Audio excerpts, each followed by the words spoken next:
Hello everyone, welcome back to another vlog. ನಾನು ನನ್ನ ಅಣ್ಣನ ಮಗನ ನಾಮಕರಣದ ವ್ಲಾಗ್ನ ಸದ್ಯದಲ್ಲೇ ಶೇರ್ ಮಾಡ್ತೀನಿ ಎಂದಿದ್ದೆ. ಸೊ ಅದೇ ಇವತ್ತಿನ ವ್ಲಾಗು. ನಾವೆಲ್ಲರೂ ರೆಡಿಯಾಗಿ ಹೊರಟಿದ್ದೀವಿ ದಾವಣಗೆರೆಗೆ, ಯಾಕಂದರೆ ನಾಮಕರಣ ನಡೀತಿರೋದು ದಾವಣಗೆರೆಯಲ್ಲಿ. ಇಲ್ಲಿಂದ ನಾವು ಭದ್ರಾವತಿಗೆ ಹೋಗಿ ಸ್ವಾತಿಯವರ ಅತ್ತೆ ಪ್ರೇಮ ಆಂಟಿನೂ ಕೂಡ ಪಿಕ್ ಮಾಡಿಕೊಂಡು ಹೋಗೋದು ಅನ್ನೋ ಪ್ಲ್ಯಾನು.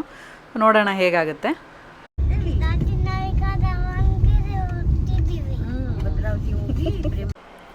ಭದ್ರಾವತಿಯಲ್ಲಿ ಆಂಟಿನ ಪಿಕ್ ಮಾಡಿಕೊಂಡು ನಾವು ಇಲ್ಲಿ ಹೋಟೆಲ್ ಪದ್ಮ ಅನ್ನೋ ಕಡೆ ಬ್ರೇಕ್ಫಾಸ್ಟ್ ಮಾಡೋಕ್ಕೆ ಬಂದಿದ್ವಿ. ಮಳೆ ಜೋರು ಜೋರು ಬರ್ತಿತ್ತು. ಒಬ್ಬೊಬ್ಬರೇ ಛತ್ರಿ ಹಿಡ್ಕೊಂಡು ಹೋಗಿ ಮತ್ತೆ ಒಬ್ಬೊಬ್ಬರೇ ಬಂದ್ವಿ ಹೇಗೋ. ಯಾಕಂದರೆ ರೆಡಿಯೆಲ್ಲ ಆಗಿಬಿಟ್ಟಿದ್ದೀವಿ, ಬಟ್ಟೆ ಎಲ್ಲ ನೆನಿಬಾರ್ದು ಅಂತ ತುಂಬ ಕೇರ್ಫುಲ್ಲಾಗಿ ತಿಂಡಿ ತಿನ್ಕೊಂಡು ಬಂದ್ವಿ.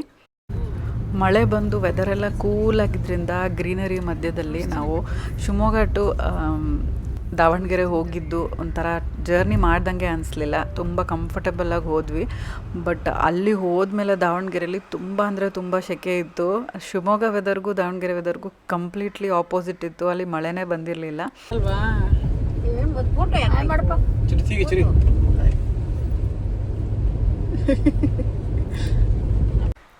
ಸ್ವಾತಿ ಪಾಪು ಸಮ್ಯಕ್ ಒಳ್ಳೆ ನಿದ್ದೆ ಮಾಡಿ ಎದ್ದ. ಸೊ ಇಲ್ಲಿ ಬಂದಮೇಲೆ ಅವನು ಫುಲ್ ಫ್ರೆಶ್ ಆಗಿದ್ದ, ಚೆನ್ನಾಗಿ ಎಂಜಾಯ್ ಮಾಡ್ತಾ ಇದ್ದ. ಈಗ ನಾವು ವೆನ್ಯೂನ ರೀಚ್ ಆಗಿದ್ದೀವಿ. ಇಲ್ಲಿ ಹೊರಗಡೆನೆ ನೀವು ನೋಡಿರೋ ಹಾಗೆ ಇನ್ವಿಟೇಷನ್ದು ಪೋಸ್ಟರ್ ಕೂಡ ಹಾಕಿದ್ದಾರೆ. ಇಲ್ಲಿ ಎಲ್ಲ ಅರೇಂಜ್ಮೆಂಟ್ಸ್ನ ಮಾಡಿದರು. ಆಗಲೇ ಕೆಲವರು ಬರೋಕ್ಕೆ ಶುರು ಕೂಡ ಮಾಡಿದ್ದಾರೆ. ನಾನು ಅತ್ತೆ ಪಾಪುಗೆ ಸೋದರತ್ತೆ ಆಗಿರೋದ್ರಿಂದ ನಾಮಕರಣಕ್ಕೆ ನಾನೇ ಹೆಸರಿಡಬೇಕಿತ್ತು. ಸೊ ಲೇಟಾಗಿ ಹೋಗೋದು ಬೇಡ ಅಂತ ನಾವು ತುಂಬ ಅರ್ಲಿನೇ ಬಂದಿದ್ವಿ. ಸ್ವಲ್ಪ ಹೆಲ್ಪ್ ಆದರೂ ಮಾಡೋಣ, ಏನಾದರೂ ಅರೇಂಜ್ಮೆಂಟ್ಸಿಗೆ ಹೆಲ್ಪ್ ಬೇಕಂದರೆ ಅಂತ. ಬಟ್ ಆಲ್ಮೋಸ್ಟ್ ಎಲ್ಲ ಅರೇಂಜ್ಮೆಂಟ್ಸ್ ಆಗೋಗಿತ್ತು. ಅರೇಂಜ್ಮೆಂಟ್ಸ್ ಎಲ್ಲ ತುಂಬ ಚೆನ್ನಾಗಿತ್ತು. ನಿಮಗೆ ತೋರಿಸ್ತೀನಿ ನಾನು ಒಳಗಡೆ ಹೋದ್ಮೇಲೆ. ಇದು ಒಂಥರ ಔಟ್ಸ್ಕರ್ಟ್ಸಲ್ಲಿರೋದ್ರಿಂದ ಜಾಗ ತುಂಬ ಪ್ಲೆಸೆಂಟಾಗಿತ್ತು, ಚೆನ್ನಾಗಿ ಅನಿಸ್ತಿತ್ತು ಇಲ್ಲಿ ಬಂದಾಗ. ಇನ್ನು ನನ್ನ ಡ್ರೆಸ್ ಬಗ್ಗೆ ಹೇಳಬೇಕಂದ್ರೆ, ಇದು ನನಗೆ ಅಮ್ಮ ಮಟೀರಿಯಲ್ ತಂದು ಕೊಟ್ಟಿದ್ರು ರಾಜಸ್ಥಾನಿಂದ. ಅಲ್ಲೇ ಬಾಂದಿನಿ ಪ್ರಿಂಟ್ ಮಾಡಿ ಕೊಡ್ತಿರ್ತಾರಲ್ಲ, ಅಷ್ಟು pure original bandhani printed cotton ghagra material ತಂದು ಕೊಟ್ಟಿದ್ರು. ಅದನ್ನು ನಾನು ಇಲ್ಲಿ ಉಡುಪಿಯಲ್ಲಿ ಸ್ಟಿಚ್ ಮಾಡಿಸ್ಕೊಂಡಿದ್ದೆ. ಅದಕ್ಕೆ ನಾನು ಸಿಲ್ವರ್ ಜ್ಯುವೆಲ್ರಿ ಕಾಂಬಿನೇಷನಲ್ಲಿ ಹಾಕ್ಕೊಂಡಿದ್ದೀನಿ. ಯಾಕಂದರೆ ಸಿಲ್ವರ್ ಮಿರರ್ ವರ್ಕ್ ಇತ್ತು ಡ್ರೆಸ್ ಮೇಲೆ ಪೂರ್ತಿ. ಸೊ ಅದಕ್ಕೆ ಗೋಲ್ಡ್ ಜ್ಯುವೆಲ್ರಿ ಹಾಕ್ಕೊಂಡ್ರೆ ಚೆನ್ನಾಗಿರಲ್ಲ ಅಂತ ನಾನು ಪೂರ್ತಿ ಸಿಲ್ವರ್ ಜ್ಯುವೆಲ್ರಿಯಿಂದ ನಾನು ಇದನ್ನು ಪೇರ್ ಮಾಡಿ ಹಾಕ್ಕೊಂಡಿದ್ದೆ. ಹೇಗಿದೆ ಕಾಂಬಿನೇಷನ್ನು? ನಿಮಗೆ ಡ್ರೆಸ್ ಇಷ್ಟ ಆಯಿತಾ? ಕಲರ್ ಕಾಂಬಿನೇಷನ್ನು ಕೂಡ ಯುನೀಕ್ ಆಗಿದೆ. ನಿಮ್ಮ ಒಪಿನಿಯನ್ನ ನನಗೆ ಕಮೆಂಟ್ಸಲ್ಲಿ ತಿಳಿಸಿ. ನಾವು ಹೋಗೋ ಅಷ್ಟರಲ್ಲಿ ಆಲ್ರೆಡಿ ಅಪ್ಪ ಅಮ್ಮ ಹಾಗೆ ಅತ್ತಿಗೆಯವ್ರ ಅಪ್ಪ ಅಮ್ಮ ಎಲ್ಲ ಬಂದುಬಿಟ್ಟಿದ್ರು. ಹಾಗೆ ಅಡುಗೆ ಕೂಡ ಸ್ಟಾರ್ಟ್ ಆಗಿತ್ತು ಆಲ್ರೆಡಿ ಪ್ರಿಪ್ರೇಷನ್ನು. ಇವತ್ತು ಕೂಡ ಅನಸೂಯ ಆಂಟಿಗೆ ಕರೆಸಿದ್ದಾರೆ ಅಡುಗೆ ಮಾಡಿಸೋದಕ್ಕೆ. ಅವ್ರ ಟೇಸ್ಟು ಹೋಮ್ ಫುಡ್ ಥರ ಚೆನ್ನಾಗಿರುತ್ತೆ ಅಂತ.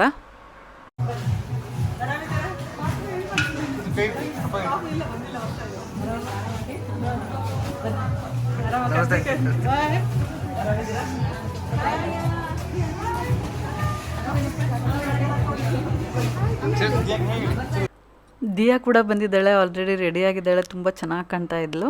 ಇದು ನೇಮ್ ರಿವೀಲ್ಗೆ ಅಂತ ಈ ರೀತಿ ಅರೇಂಜ್ಮೆಂಟ್ ಮಾಡಿದ್ದಾರೆ. ಹಾಗೆ ಬ್ಯಾಕ್ ಡ್ರಾಪು ಮತ್ತು ಈ ತೊಟ್ಲ ಅರೇಂಜ್ಮೆಂಟು ಎಲ್ಲನೂ ವೈಟ್ ಕಲರಲ್ಲಿ ತುಂಬ ಚೆನ್ನಾಗಿ ಕಾಣಿಸ್ತಾ ಇತ್ತು ನೋಡೋದಕ್ಕೆ.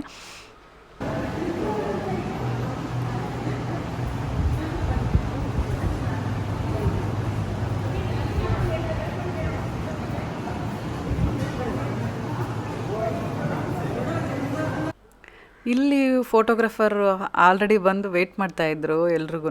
ಹೋಗಿ ನೋಡಿದ್ರೆ ಅವರು ನಮ್ಮ ಮದುವೆಗೆ ಫೋಟೋಗ್ರಫಿ ಮಾಡಿದ್ರಲ್ಲ ಅವರೇ ಅಂತ ಗೊತ್ತಾಗಿ ಸ್ವಲ್ಪ ಮಾತಾಡ್ಸ್ಕೊಂಡು ಬಂದೆ. ಅವ್ರಿಗೂ ಖುಷಿ ಆಯಿತು. ಅವ್ರನ್ನ ತುಂಬ ದಿನ ಆದಮೇಲೆ ನೋಡ್ತಿರೋದು.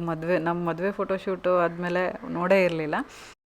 ಅಮ್ಮಂಗೆ ಇಬ್ಬರು ಮೊಮ್ಮಕ್ಕಳು ಸಿಕ್ಬಿಟ್ಟಿದ್ದಾರೆ. ಹಾಗೆಯೇ ಇಬ್ಬರು ಮೊಮ್ಮಕ್ಕಳಿಗೂ ಅಜ್ಜಿ ಸಿಕ್ಬಿಟ್ಟಿದ್ದಾರೆ.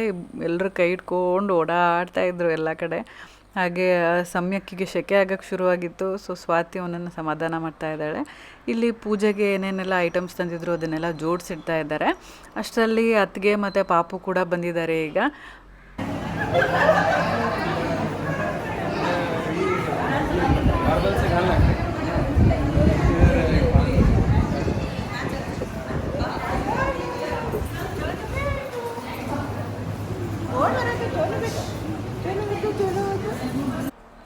ನಾನು ಯಾವಾಗೂ ಮೂಗ್ಬಟ್ಟು ಹಾಕ್ಕೊಳ್ಳಲ್ವಲ್ಲ, ಇವತ್ತು ಸ್ವಾತಿ ಹತ್ರ ಒಂದು ಬೆಳ್ಳಿ ಮೂಗ್ಬಟ್ಟಿತ್ತು. ಅದು ನಿನಗೆ ತುಂಬ ಚೆನ್ನಾಗಿ ಕಾಣುತ್ತೆ, ಹಾಕು ಅಂತೇಳಿ ಕೊಟ್ಟಿದ್ಲು.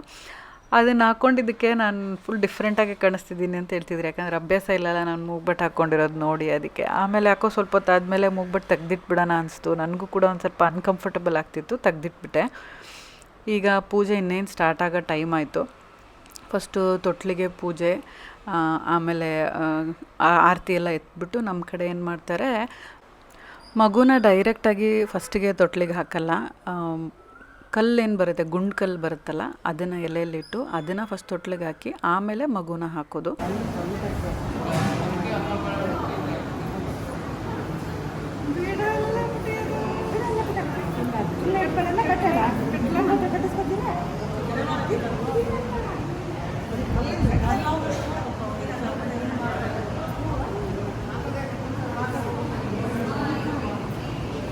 ಎಲ್ಲರೂ ಬ್ಯುಸಿ ಆಗಿಬಿಟ್ಟಿದ್ದಾರೆ. ದಿಯಂಗೆ ಸ್ವಲ್ಪ ಬೋರ್ ಆಗ್ತಿತ್ತು. ಅವಳ ಫ್ರೆಂಡ್ಸ್ ಇನ್ನೂ ಬಂದಿರಲಿಲ್ಲ. ಸೊ ಅಮ್ಮ ಅಲ್ಲಿವರೆಗೂ ಅವಳಿಗೆ ಕಂಪ್ನಿ ಕೊಡ್ತಾ ಇದ್ದಾರೆ, ಟೈಮ್ ಸ್ಪೆಂಡ್ ಮಾಡಿಸ್ತಿದ್ದಾರೆ.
ಸೊ ಕ್ಲಾಕ್ ವೈಸಲ್ಲಿ ಫಸ್ಟು ಆ ಗುಂಡ್ಕಲ್ಲನ್ನ ಹಾಕೋದು, ಮತ್ತು ತೊಟ್ಲ ಮೇಲಿಂದ ತೆಗೆದು ಅದನ್ನು ಕೆಳಗಿಂದ ಇಸ್ಕೊಂಡು ಮತ್ತೆ ಹಾಕಬೇಕು. ಇದೇ ರೀತಿ 3 ಸಲ ಮಾಡಿದ್ದಾದಮೇಲೆ ನೆಕ್ಸ್ಟ್ ಇದೇ ರೀತಿ ಮಗುನೂ ಕೂಡ ಹಾಕಿ ಕೆಳಗಿಂದ ಎತ್ತಿ ಮತ್ತೆ ಮೇಲಿಡೋದು. ಈ ರೀತಿ ಮಾಡಬೇಕು. ಸ್ವಾತಿ ಮಗ ಸಮ್ಯಕ್ ನಾಮಕರಣದ ವ್ಲಾಗ್ ನೀವೆಲ್ಲರೂ ನೋಡಿದರೆ ಗೊತ್ತಾಗಿರುತ್ತೆ ನಮ್ಮ ಕಡೆ ನಾಮಕರಣದ ಪದ್ಧತಿ ಹೇಗೆ ಅಂತ.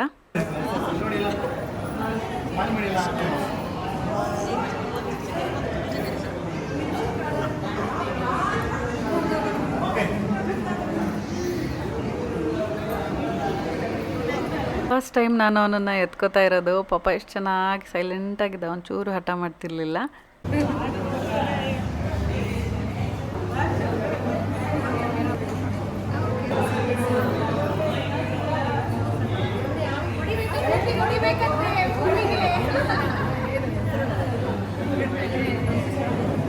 ಸೋದರತೆ ಹೆಸರಿಡುವಾಗ ತೊಟ್ಲಿಗೆ ಹಾಕಿದ ತಕ್ಷಣ ಎಲ್ಲರೂ ಸೇರಿ ಸೋದರತೆ ಹೊಡಿಬೇಕಂತೆ, ಅದು ಒಂದು ಪದ್ಧತಿ ಅಂತ ನಂಗೆ ಗೊತ್ತಿರಲಿಲ್ಲ. ಸೊ ಎಲ್ಲರೂ ನನಗೆ ಒಂದೇಟು ಹಾಕಿದ್ರು. ಈಗ ನಾನು ಅವನ ಕಿವಿಯಲ್ಲಿ ಅವನ ಹೆಸರು ಕೂಡ 3 ಸಲ ಹೇಳಿದ್ದಾಯಿತು.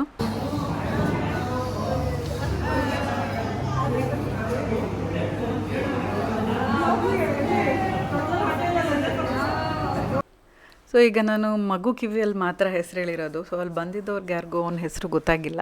ಸೊ ಅದನ್ನು ರಿವೀಲ್ ಮಾಡೋದಕ್ಕೆ ಅಂತ ಇಲ್ಲೇನು ಅರೇಂಜ್ಮೆಂಟ್ ಮಾಡಿದ್ದಾರೆ, ಅದರಲ್ಲೂ ಕೂಡ ಅವನ ಹೆಸರನ್ನು ರಿವೀಲ್ ಮಾಡಿದ್ರು.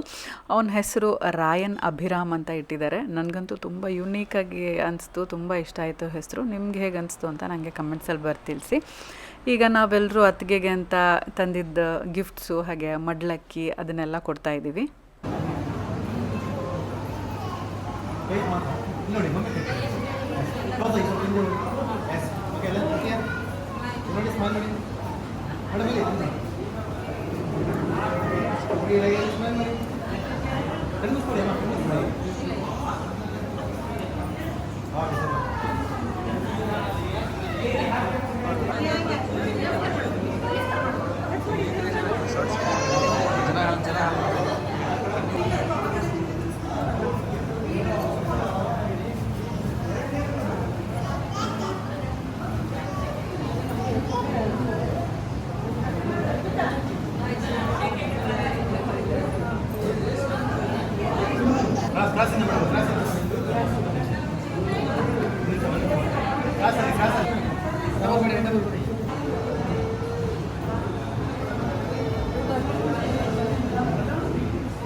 ಎಲ್ಲರೂ ಸೇರಿ ಒಂದಷ್ಟು ಗ್ರೂಪ್ ಫೋಟೋಸ್ ತೆಗೆಸ್ಕೊಂಡ್ವಿ. ಪಾಪುನು ಒಳ್ಳೆ ಮೂಡಲ್ಲಿದ್ದ, ಸೊ ಎಲ್ಲರೂ ಫೋಟೋಸ್ ತೆಗೆಸ್ಕೊಂಡಿದ್ದಾದಮೇಲೆ ಊಟ ಕೂಡ ಆಲ್ರೆಡಿ ಸ್ಟಾರ್ಟ್ ಆಗ್ತಾಯಿತ್ತು. ಕರೆದಿದ್ದವ್ರು ಎಲ್ಲರೂ ಬಂದಿದ್ದರು. ಊಟ ಕೂಡ ರೈಟ್ ಟೈಮ್ಗೆ ಎಲ್ಲ ಪ್ರಿಪ್ರೇಷನ್ ಆಗಿತ್ತು. ಬುಫೆ ಸಿಸ್ಟಮ್ ಅರೇಂಜ್ ಮಾಡಿದ್ರು. ತುಂಬ ಅಂದರೆ ತುಂಬ ಚೆನ್ನಾಗಿ ಅರೇಂಜ್ಮೆಂಟ್ ಆಗಿತ್ತು. ಎಲ್ಲರೂ ಬಂದಿದ್ದು ನೋಡಿ ತುಂಬ ಖುಷಿ ಆಯಿತು. ಇಲ್ಲಿ ನಮ್ಮ ಅತ್ತೆ ಮತ್ತು ಅತ್ತೆ ಮಗಳು ಅನಿ ಅಕ್ಕ ಅವರೆಲ್ಲ ದಾವಣಗೆರೆಯವರು, ಸೊ ಅವರೆಲ್ಲ ಬಂದಿದ್ದಾರೆ. ಅವರು ನಮ್ಮ ಮನೆಗೆ ಬರಲೇಬೇಕು, ದಾವಣಗೆರೆಗೆ ಬಂದಮೇಲೆ ನಮ್ಮ ಮನೆಗೆ ಬರ್ದಂಗೆ ಹಂಗೆ ಹೋಗಂಗಿಲ್ಲ ಅಂತ ಫೋರ್ಸ್ ಮಾಡಿ ಅವ್ರ ಮನೆಗೆ ಕರ್ಕೊಂಡು ಹೋಗಿದ್ರು. ಅಲ್ಲಿಗೆ ಟೈಮ್ ಸ್ಪೆಂಡ್ ಮಾಡಿದ್ನೂ ಕೂಡ ನಾನು ಈ ವ್ಲಾಗಲ್ಲಿ ಆಮೇಲೆ ತೋರಿಸ್ತೀನಿ, ನೋಡ್ಬೋದು ನೀವು. ಅವ್ರ ಮನೆ ತುಂಬ ಚೆನ್ನಾಗಿದೆ. ಕೊನೆಯಲ್ಲಿ ನನಗೆ ನಮ್ಮ ಅತ್ತಿಗೆಯವರ ಅತ್ತೆ ಮತ್ತು ಅಮ್ಮ ಸೇರಿ ಮಡ್ಲಕ್ಕಿ ಕೊಡ್ತಾಯಿದ್ದಾರೆ. ನನಗೆ ಆವತ್ತು ತೋರಿಸಿದ್ನಲ್ಲ ಡ್ರೆಸ್, ಒಂಥರ ವೈನ್ ಕಲರ್ ಡ್ರೆಸ್ಸು, ಅದನ್ನು ಕೊಟ್ಟರು. ನಾನು ಸೀರೆ ಬೇಡ ಅಂದಿದ್ದಕ್ಕೆ. ನೀವು ಕೂಡ ಅಷ್ಟೇ, ಸುಮ್ಮನೆ ಯೂಸ್ ಆಗೋವಂಥ ಐಟಮ್ಸ್ನ ಇಸ್ಕೊಳ್ಳಿ. ಸುಮ್ಮನೆ ಸೀರೆ ಇಸ್ಕೊಂಡು ಯೂಸ್ ಆಗಲಿಲ್ಲ ಅಂದರೆ ಹಾಗೇ ಇಡೋದಕ್ಕೆ ಅಂತ ಇಸ್ಕೋಬೇಡಿ. ಅದು ನನ್ನ ಒಪಿನಿಯನ್ ಅಷ್ಟೇ, ನಿಮ್ಮ ಇಷ್ಟ. ಯೂಶ್ವಲಿ ಹೆಣ್ಮಕ್ಳಿಗೆ ಸೀರೆ ಅಂದರೆ ತುಂಬ ಇಷ್ಟ ಇರುತ್ತೆ, ಸೀರೆ ಉಟ್ಕೋತೀರ. ಬಟ್ ನನಗೆ ಸ್ವಲ್ಪ ಅನ್ಕಂಫರ್ಟಬಲ್ ಜಾಸ್ತಿ. ಯಾವಾಗಾದರೂ ಒಳ್ಳೆ ವೆದರ್ ಇದ್ದಾಗ ಒಳ್ಳೆ ಮೆಟೀರಿಯಲ್ ಸೀರೆ ಇದ್ದರೆ ಅಷ್ಟೇ ಉಡೋದು ನಾನು, ತುಂಬ ಪರ್ಟಿಕ್ಯುಲರು. ಸೊ ಊಟಕ್ಕೆ ಏನೇನು ಐಟಮ್ಸ್ ಇತ್ತು ಅಂತ ನಿಮಗೆ ತೋರಿಸ್ತಾ ಇದ್ದೀನಿ. ಸ್ವಾತಿ ನಾನು ಊಟ ಮಾಡೋಕ್ಕೆ ಕೂತ್ಕೊಂಡಿದ್ದೀವಿ. ಬಜ್ಜಿ ಇತ್ತು, ಹಾಗೆ ಪಲಾವ್ ಇತ್ತು, ಹೋಳಿಗೆ ಇತ್ತು, ಸೀಕರಣೆ ಇತ್ತು, ಮೆಂತೆ ಚಪಾತಿ ಇತ್ತು, ಅದ್ರ ಜೊತೆಗೆ ಕ್ಯಾಪ್ಸಿಕಮ್ ಮಸಾಲ ಪಲ್ಯ ಕೂಡ ಇತ್ತು. ಎಲ್ಲ ಐಟಮ್ಸು ಸಖತ್ತಾಗಿತ್ತು. ಊಟ ಮಾಡಿ ನಾವು ಅಕ್ಕನ ಮನೆ ಹೇಳಿದ್ನಲ್ಲ ದಾವಣಗೆರೆಯಲ್ಲಿದೆ ಅಂತ, ಅಲ್ಲಿ ಹೋಗಿದ್ದೀವಿ. ಗಂಡು ಮಕ್ಕಳೆಲ್ಲರೂ ಇಲ್ಲಿ ಮಾತಾಡ್ತಾ ರಿಲ್ಯಾಕ್ಸ್ ಮಾಡ್ತಾ ಇದ್ದಾರೆ. ಅಕ್ಕ ನಮಗೋಸ್ಕರ ಬಿಸಿ ಬಿಸಿ ಫಿಲ್ಟ್ರ್ ಕಾಫಿ ಮಾಡಿದರು, ಸೂಪರಾಗಿತ್ತು. ವಾಪಸ್ ನಾವು ಶಿವಮೊಗ್ಗಕ್ಕೆ ಬೇಗ ಹೋಗಬೇಕಾಗಿದ್ದರಿಂದ ಜಾಸ್ತಿ ಹೊತ್ತು ಟೈಮ್ ಸ್ಪೆಂಡ್ ಮಾಡೋಕ್ಕಾಗಲಿಲ್ಲ ಇಲ್ಲಿ. ನೆಕ್ಸ್ಟ್ ಯಾವಾಗಾದರೂ ತುಂಬ ಫ್ರೀಯಾಗಿ ಹೋದಾಗ ನಾನು ಕಂಪ್ಲೀಟಾಗಿ ಮನೆ ಟೂರ್ ಎಲ್ಲ ಮಾಡಿ ತೋರಿಸ್ತೀನಿ. ಹಿಂದ್ಗಡೆ ಗಾರ್ಡನ್ ಎಲ್ಲ ತುಂಬ ಚೆನ್ನಾಗಿದೆ, ಯಾವ್ಯಾವ ಗಿಡ ಹಾಕಿದ್ದಾರೆ, ಫ್ರೂಟ್ಸ್ ಯಾವ್ದ್ಯಾವ್ದಿದೆ ಅದೆಲ್ಲ ಡೀಟೇಲಾಗಿ ತೋರಿಸ್ತೀನಿ. ಕಿಚನ್ ಕೂಡ ಅಷ್ಟೇ ಪರ್ಫೆಕ್ಟಾಗಿದೆ, ಎಲ್ಲ ಮೆಷರ್ಮೆಂಟು ಅರೇಂಜ್ಮೆಂಟು ಎಲ್ಲನೂ ಸಖತ್ತಾಗಿದೆ ಮನೆ, ನಿಮಗೆ ತೋರಿಸ್ತೀನಿ ನಾನು. ಇಲ್ಲೊಂದಷ್ಟೊತ್ತು ಕುತ್ಕೊಂಡು ಹರಟೆ ಹೊಡೆದು ಟೈಮ್ ಸ್ಪೆಂಡ್ ಮಾಡಿದಾದಮೇಲೆ ನಾವು ವಾಪಸ್ ಶಿವಮೊಗ್ಗಕ್ಕೆ ಹೊರಟ್ವಿ. ಯಾಕಂದರೆ ರಜೆ ಸಿಗೋದೇ ಕಷ್ಟ, ಅದರಿಂದ ವಾಪಸ್ ಶಿವಮೊಗ್ಗದಿಂದ ಉಡುಪಿಗೆ ಕೂಡ ಹೋಗಬೇಕಾಗಿತ್ತು. ಅದಕ್ಕೋಸ್ಕರ ಬೇಗ ಹೊರಟ್ವಿ ಅಷ್ಟೇ.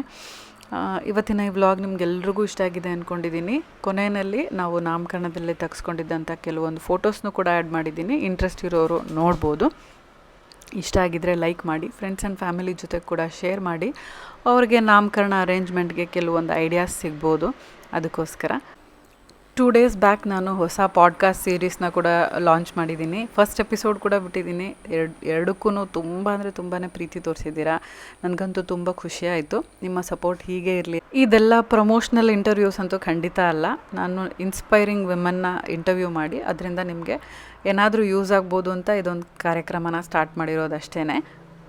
ನೀವಿನ್ನೂ ನಮ್ಮ ಪಾಡ್ಕಾಸ್ಟ್ ಸೀರೀಸ್ನ ಫಸ್ಟ್ ಎಪಿಸೋಡ್ ನೋಡಿಲ್ಲ ಅಂತಂದರೆ ಈ ವಿಡಿಯೋ ಕೊನೆಯಲ್ಲಿ ನಿಮಗೆ ಲಿಂಕ್ ಸಿಗುತ್ತೆ. ಆ ಲಿಂಕ್ ಮೇಲೆ ಕ್ಲಿಕ್ ಮಾಡಿದ್ರೆ ಫಸ್ಟ್ ಎಪಿಸೋಡ್ನ ನೋಡಿ ನಿಮ್ಮ ಫೀಡ್ಬ್ಯಾಕ್ನ ನನಗೆ ತಿಳಿಸ್ಬೋದು. ಇನ್ನಷ್ಟು ಇಂಟ್ರೆಸ್ಟಿಂಗ್ ವ್ಯಕ್ತಿಗಳ ಜೊತೆ ನಾನು ಮತ್ತೆ ನಿಮ್ಮನ್ನು ಭೇಟಿ ಮಾಡ್ತೀನಿ. ವ್ಲಾಗ್ಸ್ನ ಕೂಡ ಕಂಟಿನ್ಯೂ ಮಾಡ್ತಿರ್ತೀನಿ. See you all in my next vlog. Till then take care, bye.